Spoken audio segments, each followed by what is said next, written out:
Hello world, it's me Doji. Welcome back to my YouTube channel. And today, in this video guys, pag-aaralan natin paano ba mag-nested for loop. Okay? So, hindi ko kayang ipaliwanag sa inyo ng salita-salita lang eh. Without further ado, let's begin. Open na natin yung code editor na gamit natin. So, ang gamit ko ngayon is Visual Studio Code. Ngayon, nested for loop yung topic natin. At dahil C++ programming language yung gamit natin, so hashtag include na naman tayo dyan. Tapos, IOS stream using namespace, std, and then integer main, and then parenthesis, yung ating curly braces. Then, maglagay na tayo ng return 0. So guys, dahil nested loop or nested for loop to, so naipaliwanag ko naman sa inyo yung principle pag sinabing nested, di ba? Para siyang box sa loob ng box. So ibig sabihin, may mauuna tapos sa loob nun magkakaroon pa ulit. So kailangan muna natin makaisip ng program na pwede natin gamitin para makapaggawa tayo or ma-demo natin sa inyo paano gumagana yung nested loop, okay? Sabihin natin, gusto mo gumawa ng listahan. Una, magkakaroon ka di ba ng category. Ano yung pangalan ng listahan mo? Name. Tapos magkakaroon ka naman ng listahan na mismo, list, di ba? Like list number 1, tapos dito list number 2, tapos dito naman is list number 3, ganyan. Tapos sabihin natin na gusto mong gawin yan ng maraming beses. So gagamit ka na ng loop, di ba? Kesa naman ima-manual mo yan pagka gumamit ka ng programming. Saglit lang yan, guys. Sabihin natin, eto yung ating goal, okay? So again, nested loop to. Doon tayo sa principle, gawa muna tayo ng unang for loop. Paano ba gumawa ng for loop? Ganyan. Parenthesis, and then curly braces. Ngayon, guys, gagawa muna ako ng simpleng loop, tapos magigets din nyo yung idea, okay? So sabihin natin, mag-initialize ako ng variable. Integer, ang pangalan is I, index equals 1. End of the statement. Meron akong variable dito, ang pangalan niya is I, ang value niya is 1. Tapos gagawa ako ng condition. Yung condition ko is, si 1 ba is less than or equal to 2? Then end of the statement. So yung third part guys is yung updation. So mag-i-increment ako dito. Sabihin natin, ang increment na gagamitin ko is pre-increment. Plus plus bago yung variable I. And then, kada magtutrue yung condition, gusto ko mag-character out or magpiprint tayo. Sabihin natin na ipiprint natin is test, tapos lagyan ko ng colon at space. Then, ipiprint ko din yung variable para makita natin yung number kung nag-i-increment ba. Saka natin end line, okay? So, ngayon guys, ira-run ko to para makita ninyo yung mangyayari. So, mangyayari dito guys, meron tayong variable na in-initialize. Ang value niya is 1. So, pagdating sa condition, si I ba na may value na 1, siya ba ay less than or equal to 2? So, yung first condition natin is true. So, ibig sabihin, mag-i-increment. Tataas ng isa, magiging 2 yung value. Tapos, magpiprint, diba? So, after niya mag-print, mag-loop siya ulit, initialize ulit tayo, ang value niya na ngayon is 2 na. So, si I ba na may value na 2, siya ba ay less than? Hindi. Equal ba naman? Oo. Ibig sabihin, true pa rin yung condition, mag-i-increment na naman, magiging 3. Pagkatapos, magpiprint na naman, test, tapos yung variable value, 2. Sa ikatlong loop niya, guys, false na yan. Diba? Kasi 3 na. Si 3 ay hindi less than 2, hindi rin equal to. So, mag-determinate na siya. So, definitely, magkakaroon tayo ng dalawang loop or dalawang print nitong test. So, pag niran ko to, ganito yung makukuha natin. So, nakikita nyo guys, nakakuha tayo ng dalawang print.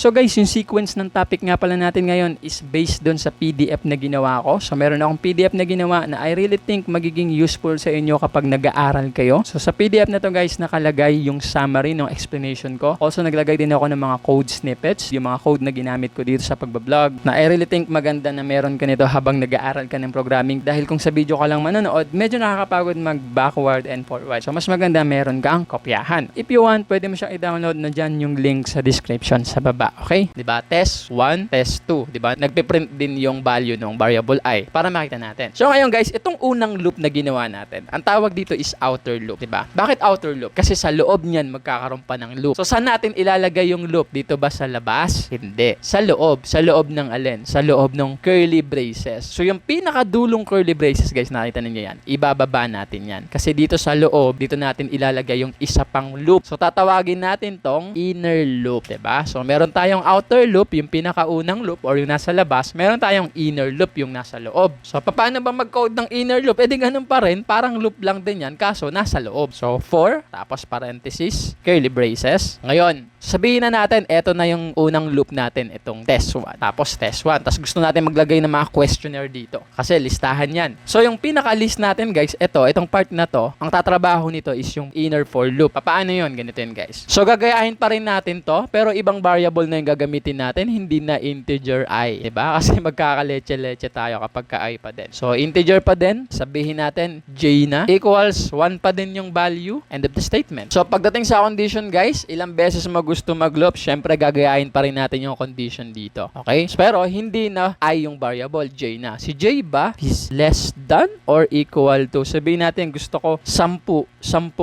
masyado madami. 5 question lang. 5 listahan ng question. Si J ba na may value na 1. Siya ba ay less than or equal to 5? So makakuha tayo ng 5 true, 'di ba? Kasi kahit mag 1, 2, 3, 4, 5 pa yan, true pa din yung condition. So paano naging 1, 2, 3, 4, 5? Kasi every time na magto-true tayo, magkakaroon tayo ng increment. Tapos si j na yung variable natin. Tapos kada true niyan, 'di ba, maglo-loop yan. Gusto natin mag-print sa loob. Anong ipi-print natin? So, sabihin natin character out. So quote and quote, tapos question space, tapos i-print natin yung variable para siya yung magsisilbing number, and then end line. So ngayon guys, meron na tayong dalawang loop dito, 'di ba? Isang loop sa labas, yung outer loop, at saka isang loop sa loob. Alisin ko lang itong mga spaces. Ayan. So nung niran natin tong loop sa labas, nakakuha tayo nito. Test 1, test 2, kasi dalawang beses nating niloop yung test. Ngayon yung inner loop, kailangan sa loob to malagay. And then gusto natin na 5 beses siya maglo-loop. Tapos ang ipiprint niya kada maglo-loop siya, yung question at saka yung number. So ngayon, iraran na natin. So as you can see guys, eto na yung nakuha nating result. And guys, meron nga pala akong ginawang PDF guys kung saan ko nilagay yung summary ng explanation ko dito. Also yung mga codes na ginamit ko na pwede kong i-share sa inyo. So I really think na magiging useful to kung nag-aaral ka ng coding, kasi kung video ka lang manonood, medyo mahirap kasi kailangan pang mag-backward and forward, diba? Kapag ka meron kang gustong hanapin. Pero kapag ka meron kang kopyahan guys, magiging madali sa'yo yung lahat. So kung gusto mo siya i-download guys, nandyan yung link sa description sa baba ng PDF learning materials. Okay? So as you can see guys, eto na yung nakuha nating result. Meron na tayong test 1, tapos yung question number 1, number 2 hanggang question number 5. Tapos meron tayong test 2, 1 to 5 din yung questionnaire. So ngayon, paano natin to ibababa? So pwede na lang kayong lumabas. Paglabas ninyo, maglagay na lang kayo dyan ng character out, backslash, diba? Or next line, backslash n, tapos end of the statement. So pag niran natin to, magkakaroon na tayo ng space. Okay? So na-achieve na natin yung gusto nating makuha. So nakakuha tayo ng ganitong output guys, gamit yung for loop. So kung gusto mo na 10 yung question or 10 yung listahan, lagyan mo lang ng 10 yung j, iran mo ulit. And ayan na guys, nakakuha ka na ng ganitong output, diba? Sa test 1, may 10